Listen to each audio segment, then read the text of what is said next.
All right, welcome everyone. Today is the annual draft recap for the first round. First episode will split it in half, so we'll do picks 1 to 16, and then next episode we'll do 17 to 32. So good timing. We just pretty much got off pick 16 a couple hours ago. So today we have Tyler joining us to do the recap. Hey Tyler, thanks for joining us again. Hey, what's going on, Dan?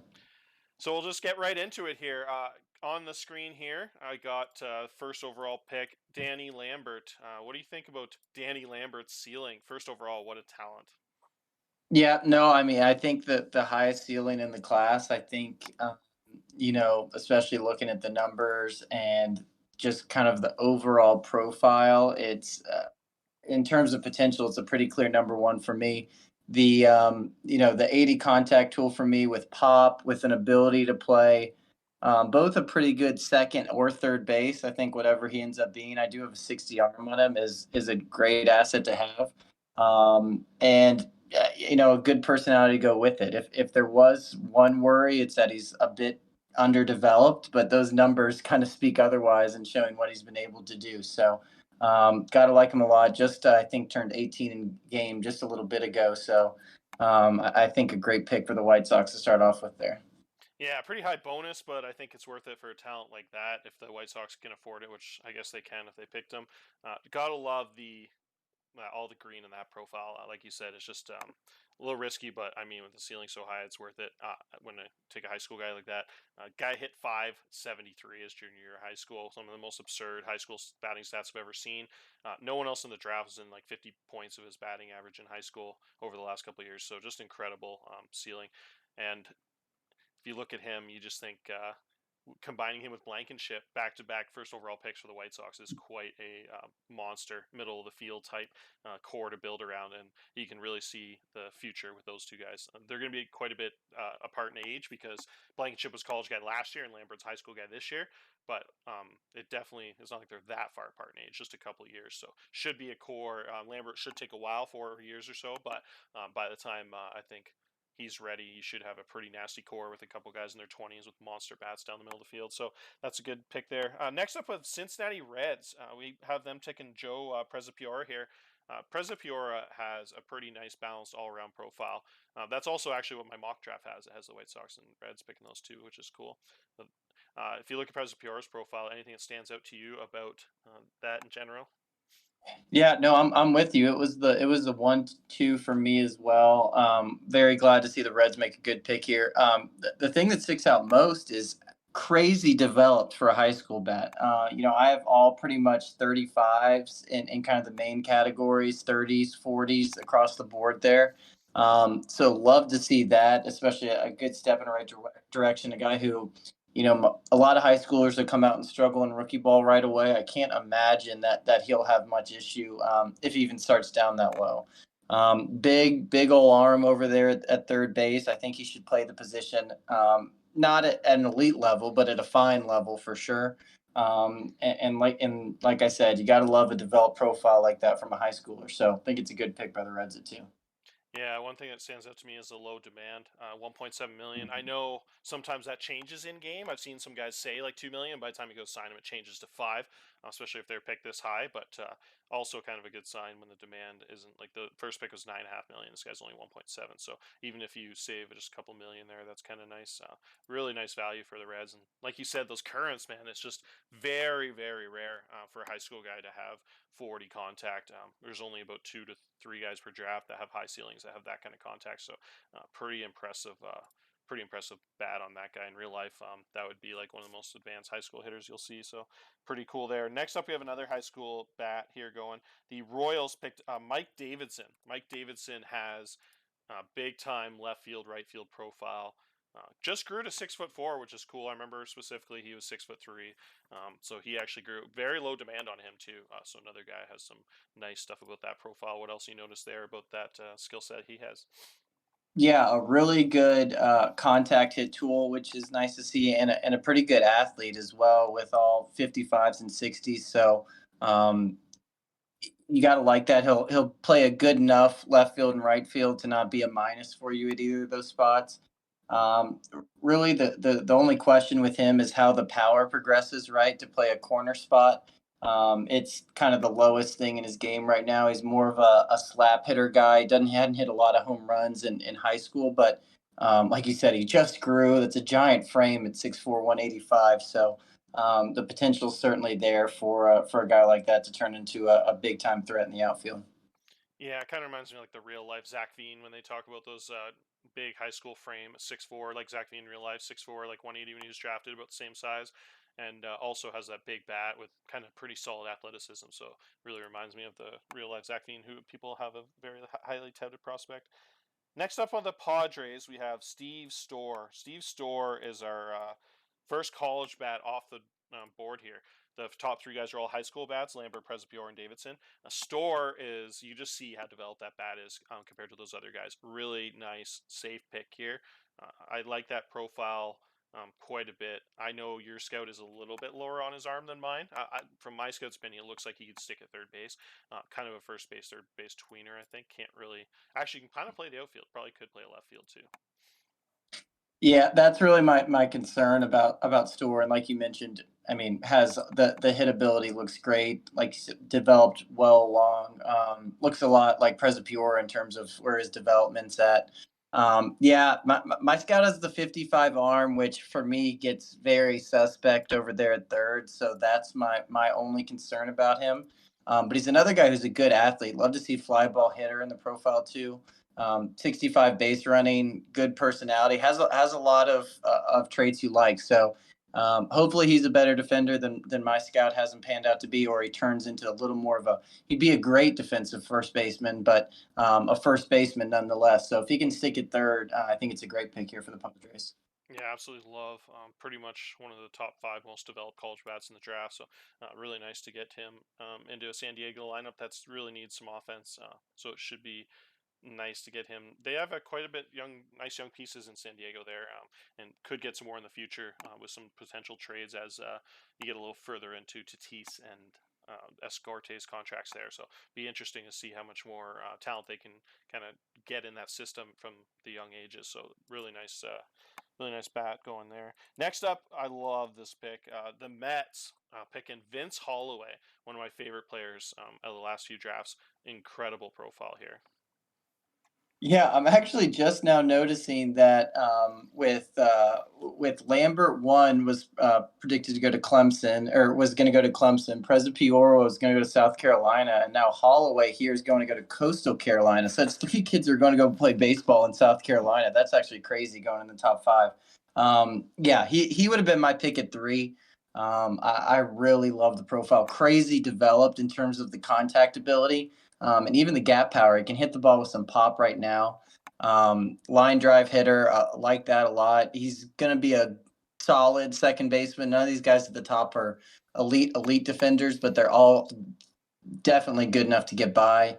Not a great athlete that you love in the middle infield, but I don't think that's a terribly bad thing, especially if that 60 power develops. He could be a real monster as that bat grades out really highly for a middle infielder. Yeah, as you were talking about that, I realized how similar that profile actually is to Mike Davidson, who we just talked about. Both have the 80 contact and the high avoid K, and then both have the 25-60 power. Davidson a bit more eye, where Holloway's a little bit more of a key defensive position, so that's kind of the trade-off there. And then, but the rest of the profile is very similar. Holloway's actually a little bit more advanced with the currents. I think 35 contact, 35 avoid on Davidson. Holloway's that's pretty much the best high school currents I've ever seen in those three categories. Having a 45 and a 50 in contact and avoid is outrageous. As a middle infielder, that essentially you could plug and play him at an 18-year-old talent-wise, hypothetically, in the majors right now. Like my shortstop in the majors has a 40 contact, I'm pretty sure, with like a 45 void K. So he's literally a better hitter than my like 31-year-old shortstop. And that's just an incredible current. So this guy should. I'm so fascinated to see how well this guy hits in the minors. I think this is a guy that could go to rookie ball and potentially, if he fits in well and gets developed right away, he could like hit like 330 or something. So I'm really curious to see how the ceiling, how incredible that hit tool is going to play in the minors. That'll be really fascinating. Next up, and to add one more point onto that, the Mets system is absolutely loaded. One of the most stacked 18 to 20-year-old tiers I've ever seen. So when you already have like Serratos, and then you have those they have a couple complex guys with like 80 hit tools that are like 17 years old. There's like three of them. There's like an outfielder, and like it's incredible. And then they have Andy Hill, who they picked in like third overall high school first base bat, that's only like 20 years old. And then I'm trying to remember who they picked last year, but that system is absolutely stacked. And to add another ceiling like Holloway's on that Mets team is just going to be fascinating to see how they develop those guys and see how long those guys all take to fiddle up to the majors there. All right, next up we have the Texas Rangers. Gordie Lutz. Gordie Lutz has a pretty big time ceiling here with a couple things that really stand out. Bright blue on this profile. Do you like that skill set? Yeah, he's a very interesting one to me. I'm hit or miss on 40 range in the outfield, but with an 80 arm, I think he'll be fine out there. That'll be fun to watch him, let it loose out there. The only really thing that worries me, outside of any high schooler with just how far they need to develop, extreme pull in terms of ground ball tendency isn't my favorite to see. But the guy has mashed in high school baseball, so like it. He looks like he already has the makings of a guy who's going to be a little platoony, which certainly isn't a bad thing, but a righty masher. And that's, yeah, like I said, certainly not a bad thing. So durable too. Get him at slot value there. He's a big body at 6'5", 200. So there's probably a lot of hope that he grows into that power potential. Yeah, Texas, you could tell, really wants to add some offense to that organization. They went out and signed three of the biggest bats in free agency, Louis Arias, and then they signed Bryce Ball at first base there with a 75 power coming off a 60 home run season. And then they went and signed Austin Riley at third base, who's like the biggest third base bat out there. So they signed those three veterans to huge money deals, spent a ton of money in free agency there. And then they picked Cazares in the draft a couple years ago. I'm trying to remember who they picked last year. Let me real quickly check the pipeline. I can probably figure it out. Let's see here. I remember they picked a big bat last year. Oh no, they picked the arm last year. Okay, sorry. But yeah, they went ahead and picked Lutz again. So really adding some high ceiling bats to that organization. Cazares is already up in the pros there with a big time bat. So really, really interesting. I like what they've done. They showed a lot of improvement with those big free agency pulls. Playing 500 ball, which I don't think Texas has really ever done in FTD this far in the season. Maybe I'm wrong on the early years, but really impressive to see all those the willingness to add some offense to that team, which is cool to improve a little bit.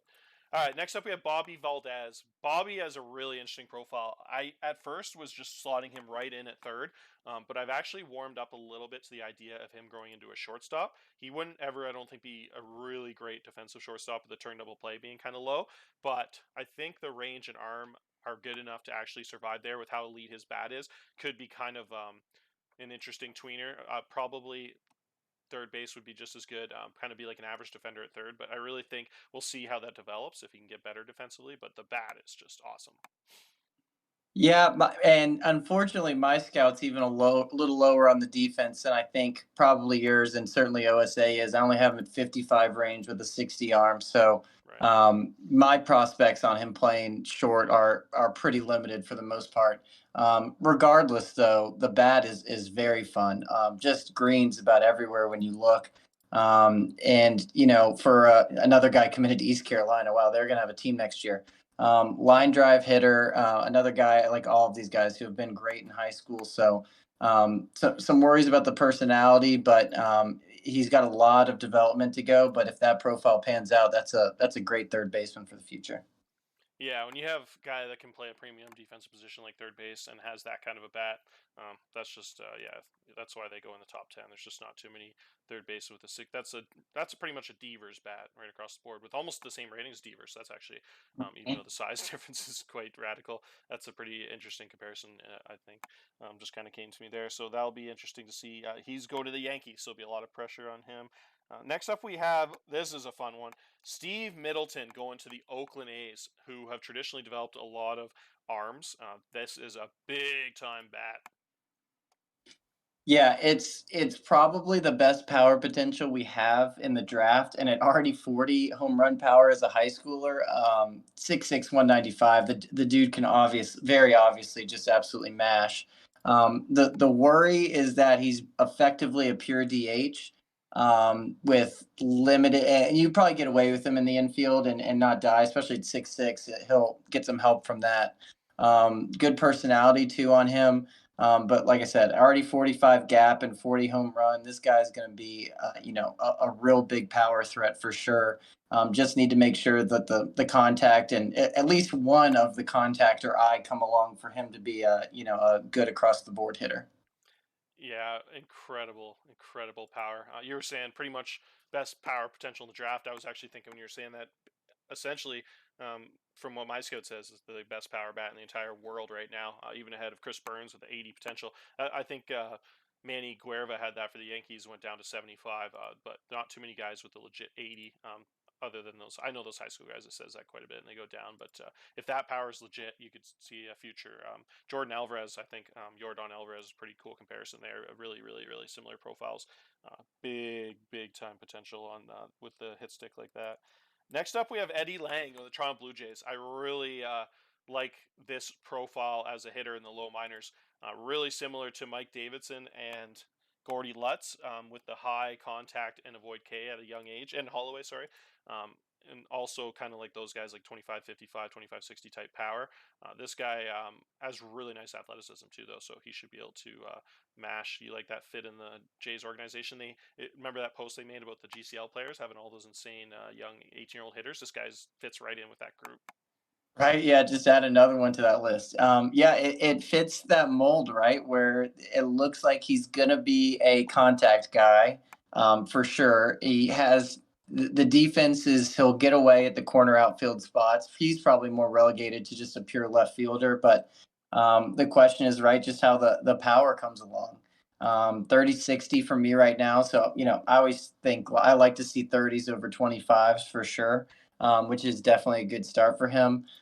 Very high demand, but rightfully so with that kind of bat potential. 75 contact and gap for me. Good athlete. He's going to be a fun one to watch develop. Yeah, I love that. Just a couple high school guys with these 40 currents is unbelievable. Either my scouts just drinking a little much Kool-Aid this year, or these guys are really special because it's just not too often. I remember we were talking about how special it was a couple of years ago with Jerry Swain having the 40 current out of high school, and he was like pretty much the only guy in that draft that does. We've talked about already like four guys this draft, so really special hitters draft, which is good because holy smokes, it's a bad pitchers draft at the top. Next up, we'll talk about Nashville snagging Joe Havard. This is a fascinating pick to me. Absolutely incredible bat for this guy as a catcher. Yeah, this is probably the most boomer bust player in the draft, and I know you have his ability up at 55, and I think that changes a lot of things for me. Mine's at 50, so initially I was kind of on the fence of whether if this bat doesn't develop, you can't even really waste his time behind the plate. You'd rather have a defensive guy there, but I mean this would be the biggest bat profile for a catcher in the majors if it developed, right? 70 contact for me with 65 power. I think Corey has him even higher than that. Durable, which you love behind the plate for sure too, is a switch hitter. Checks a ton of boxes. Now he's got a long way to go. He's really young for the class too, just 17 and a half, while most of these are well into their 18. So going to be a very fun one to watch develop. You hope the first few scouting reports are on the positive side because that could be some really good things from there. Yeah, there's just not too many catchers in the history of baseball that have anywhere close to a combination of what our scouts are saying he has with a bat.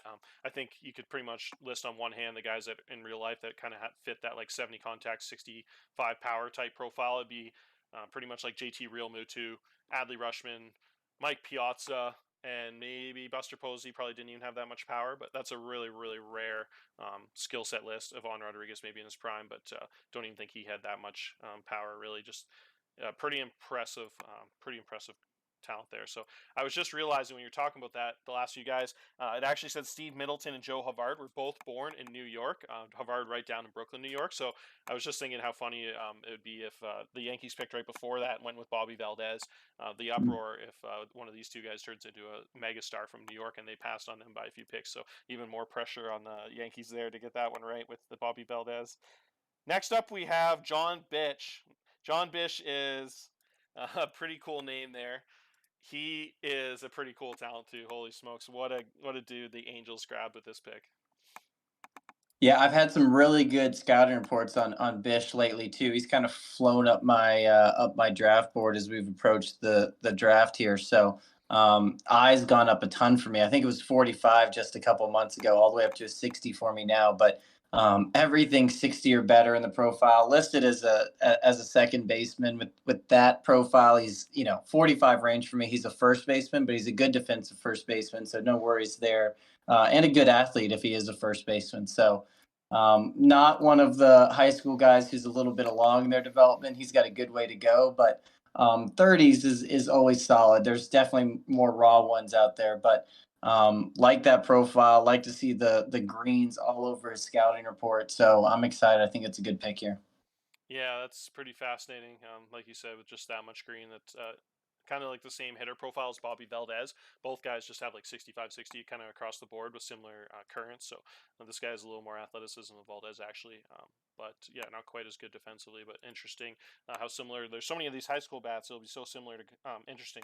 Sorry, to compare how their careers go and which guys develop and which guys don't. There's so much boom or bust in high school guys, especially some of these high school guys that don't have many of those 35s and stuff yet. So it's going to be really, really cool class to keep an eye on here.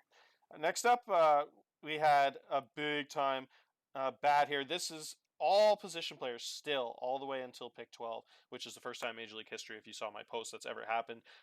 These bats in this draft are just so high end that Chris Piper fell all the way to 12 here, just because probably positional value and stuff like that. But this is a monstrous bat. Oh my goodness. Yeah. I mean, he's a big old boy too, 6'8", 250. Switch hitter, a lot of things you like. Now, granted, the ceiling falls effectively right in line with I think a lot of the guys picked above him, but with the amount of development he has already in his profile, I was a little shocked he slipped out of the top 10. I think it's a good get here. Proven it in spades in college. And like I said, switch hitter, plays a good first base.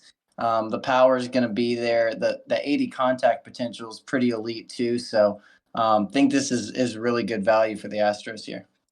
Yeah, and just thinking going to the Astros with Jordan Alvarez, a pretty cool guy to be in the organization. Hopefully, if they can get a little time together in spring training or something like that next year to kind of show them the ropes.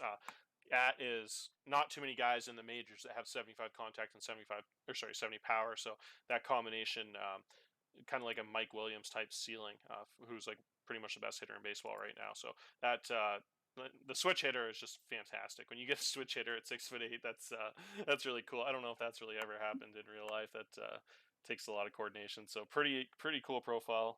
I love it. Next up, this is another fascinating one. I absolutely love talking about this draft. It's so fun at the top here. The ceilings on these guys. What can you tell me about JSP? This guy, Jeremy St. Pierre, is unbelievable. Well, yeah, and he's it says low intelligence, but he's committed to Vandy, so he clearly has some smarts in there. Now, he's behind Havard. He's about as boomer bust as it gets, right? At boom, Yeah. he's one of the better pitchers in the majors. The movement is clearly there, right? I have 45, 75, so he's gonna at worst he's gonna generate a ton of ground balls. Now, I think a lot of the stuff potential is predicated on that changeup turning into what's an 80 changeup for me. I do like seeing that it's not a 20 and it's a 25. I think it was a 20 for me not too long ago. So even that slightest of jumps gives me hope that it'll come along. The control maybe at 25 current gives you some pause, but I mean the stats in high school are just Oh, absurd. The guy hasn't been phased in 4 years in high school, striking out 20 per nine there. So it's a big demand, right? But if this hits, this is a elite pitcher and a guy who has Cy Young potential. yeah. Just short of 40 career WAR in high school, which is outrageous. Oh my goodness, absolutely disgusting. So yeah, like you said, pretty much if he gets anywhere close to 80 and 75 in those two ceilings, that just puts him right at that. Brad Quintero, the Quintero brothers have similar profiles, and Reese Ladd has a similar profile, both incredible stuff and movement combination, about 55 control. So just that's the type of ceiling this guy has. So and Reese Ladd just got paid $240 million, so that kind of shows the ceiling on this guy. Incredible value at 13, getting a guy like this who probably could have gone top five for sure. I think in some drafts, just like with the ceiling there, there's just so many good bats. Teams want to scoop up this draft, but unbelievable boomer bust, like you said, with him and Havard. It's going to be so interesting. And next up, the Miami Marlins. We had quite a safer pick. This is probably the safest pick of the draft so far. And the Marlins took a nice college bat last year too. I really liked an Alfieri. Machuca has incredible currents. Absolutely awesome developed profile for that Marlins team, who has a lot of talent from the age of like 19, 20 to the age of like 23, with 4 really good rookies on their major league roster this year. Absolutely love adding another impact talent in that same core with Machuca. Exactly what I was going to say. About as safe as it gets. The bat profile is going to be there. If the home run power comes along, he turns into an above average player for me. So that's really the only question. But worse, he's going to be a good contact on base guy. That's a good athlete, and at my ratings, a really good right field defender. So checks a lot of boxes. Like that, he's a hard worker as well. Get him for a really low demand too. Really safe. Obviously, the Marlins are always a bit budget constricted, so easy to keep those finances nice there. So I don't think he can quite play center with just 60 range, but going to be a really good right fielder, I think, and fits the profile well. Yeah, and with high work ethic and 60, all it would take is just a little bit of improvement in the range to probably be able to pull off center field. So it definitely isn't out of the cards. But yeah, definitely worst case scenario, an elite corner bat, but can really play all 3 spots for sure at a movement type if he ends up being like a fourth outfielder. But yeah, 45-70 contact is so beautiful. We've talked about that a few times in this draft. Vince Holloway having the same ratings. Just unbelievable contact and hitters in this draft. It's going to be so cool. Should be a lot of guys in this draft that just destroy the minors more so than normal with all these high currents. So it'd be really cool to watch him. Next up, we have Jake Fleek. This is one of the highest ceilings in the draft. Also, a guy that can play the middle infield with some big time power behind that bat. Couple flaws in his game, but a huge ceiling with him. Yeah, I was basically flipping a coin between Fleek and who I ended up taking, so I was happy Tyler kind of made the choice for me. Yeah, 70 range, so we're getting to really the last few have been guys who are going to be really good defenders at the position. He's going to be a really good second baseman defensively. The bat profile has a lot to come along. The gap is there. He's going to hit for gap power for sure. Not a great personality, not a great athlete. And I don't particularly care for the trend down in the high school numbers. I'm not exactly sure how much that means, but I don't care for how much it's gone down since his sophomore year. But outside of that, a guy with 50s and better across the board and a hit profile with 70 range is elite and tough to find in the league. So I think it's a good pick here. Definitely more of one of the boom bust picks, but like him a lot. Yeah, exactly what you're saying. Just if you sort the major leagues by guys with 70 infield range and 60 power, that's going to be an incredibly short list with only a couple guys on that entire list. So, really nice combination there, and pretty nice to get a guy with that rare combination down at number 15 in the draft. Next up, we have your pick. What can you tell me about your Bubba Gilvin, one of the best catchers in the draft, in a really catcher-heavy draft? I love this. Some of these catchers at the top here. Bubba Gilvin has incredible ceiling for a young guy. Yeah, he's another one that's on the raw side in terms of the high school bat. So he's going to take a little bit to come along in terms of the bat profile. But I really like his approach. I have 60 eye and 60 avoid. So even if there's even if the home run power doesn't come along with the 65 ability, I think he's going to be a good solid catcher. I liked that he was a Cali kid as well. I like to draft those to my team. So I like him a lot. High leader, always like that behind the plate, and first to compliment a teammate for a good play. I think that's what you need out of a catcher. So don't love that he's a ground ball guy. Hopefully that shifts over his time in the minors, but was pretty excited to land him here in the middle of the first. Yeah, I really like that pick. That was actually who's gonna be my pick if he fell one more spot to where I was picking. Incredible ceiling though out of a catcher. Kind of like Havard, where it's just really rare that you have a bat this good from the catcher position that has pretty good defense. I actually have a 35 current catcher defense is awesome for a high school guy, really special. But yeah, I have 65-45 on his defensive ratings. The OSA actually is 70-50, and I put a little more stock into mine than the OSA's, as they have an average report and stuff. But that also that's kind of a good sign when the OSA has even higher. That sometimes means he could be like a 67 or 68, and they just have him a little bit higher or something. So you'd rather see that than obviously the OSA having lower. So could be even a guy that could get up to 70 or 75 ability with high leadership.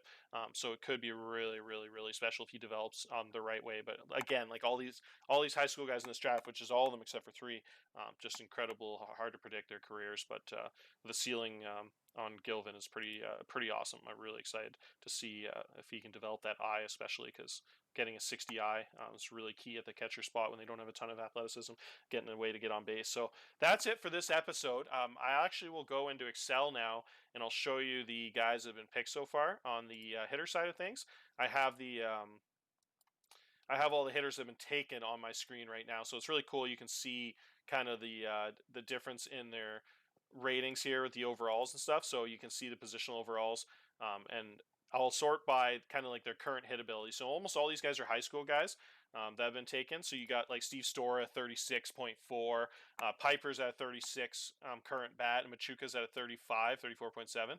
And then you start in the high school guys. So you can see Przepiora comes out as the most developed high school guy at 33 current hit tool, Vince Holloway at 32, Middleton at 31, and then you see Lang at 30. So all these high school guys are pretty grouped up here. A couple of the raw guys at the bottom, like Bubba Gilvin, obviously because he's a catcher, you have a little bit lower here. And then Havard's all the way down at 26. So it actually has Havard as the most raw player in the draft so far. And then if you can sort by hit potential, and you see that Piper's right at the top at 68, and you got Middleton at 67. Danny Lambert at 66, so you see the ceiling on Lambert. The middle infielders right up there with the DH in first base, which is incredible. Mike Davidson, Przepiora, Havard. So you kind of see the order on this side of things. And so you see at the bottom here, Machuca. So you see that he's a little bit safer with a little lower ceiling, but really elite defensively. Same with Gilvin at 55 here. So really, really cool. And you kind of see the development percentage out of the high school guys here. So if you see the 53% developed on Piper, 47 on the high school guy Middleton, 40 on Lambert. If you go down to Przepiora, he's 53% developed, which is incredible for a high school guy. And then you see Havard at 42%, which is as pretty much low as anyone in the draft. At the top here that went, again, that's good analysis, call him a boomer bust. So you can pause the screen if you want, look at some of these stats, kind of compare some other guys to each other and look. But yeah, I thought I'd throw that in there so you can kind of see the current bats and how they kind of compare to each other. So that's we'll end the episode there, and then next episode we'll get to picks 17 to 32. Cheers, guys. Thanks for joining us, Tyler. Yep.